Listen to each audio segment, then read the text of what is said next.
श्री स्वामी समर्थ अक्कलकोट नगरीजवळ बाळ्या नावाचा एक स्वामीनिष्ठ शेतकरी राहत होता.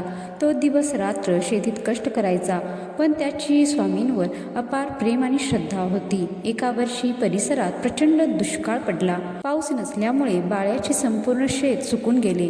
कष्टाने पिकवलेली पिके मातीमोल झाली. घरात खायला काहीच नव्हते आणि कर्जाचा डोंगर वाढत चालला होता. बाळ्या पूर्णपणे निराश आणि हताश झाला होता.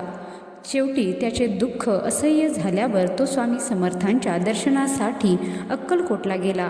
बाळ्याने हात जोडून रडत रडत आपली सारी व्यथा स्वामींच्या चरणावर सांगितली. त्याने सांगितले की आता शेती पिकणार नाही आणि कुटुंबाचे पोट भरणार नाही. स्वामी तेव्हा एका विशिष्ट मुद्रेत बसले होते. बाळ्याचे बोलणे ऐकून त्यांनी शांतपणे त्याच्याकडे पाहिले आणि आपल्या हातातल्या चिमट्याने जमिनीवर एक रेष ओढली. स्वामींच्या तोंडातून शब्द बाहेर पडले, भिवू नकोस, मी तुझ्या पाठीशी आहे. जा, आजच तुझ्या शेतातील उत्तरेकडील बांधाजवळ खणायला सुरुवात कर. स्वामींचे हे वचन ऐकून बाळ्याला खूप दिलासा मिळाला. स्वामींनी दाखवलेली जागा कोणती आहे हे त्याला कळले नाही, कारण त्या जागेवर कधीही पाण्याचा साठा नव्हता. पण त्याचा स्वामींच्या शब्दावर अखंड विश्वास होता. स्वामींचे दर्शन घेऊन बाळ्या त्याच क्षणी आपल्या गावी परतला. त्याने आपल्या शेतातील उत्तरेकडील बांधाजवळ फावडे घेऊन खणायला सुरुवात केली. खूप वेळ खणल्यानंतरही त्याला पाणी लागले नाही, पण त्याची स्वामींवरील श्रद्धा तसभरही ढळली नाही. तो अखंड स्वामींचे नामस्मरण करत खणतच राहिला.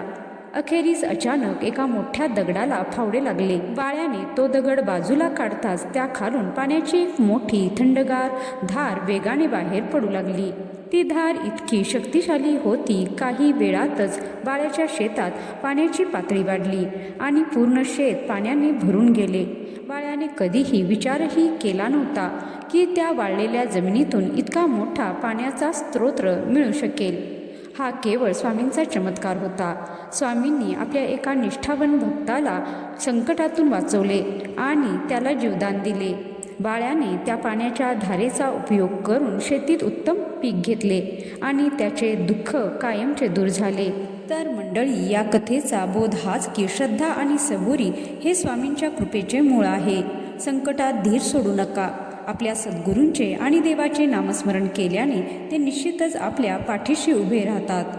जय श्री स्वामी समर्थ.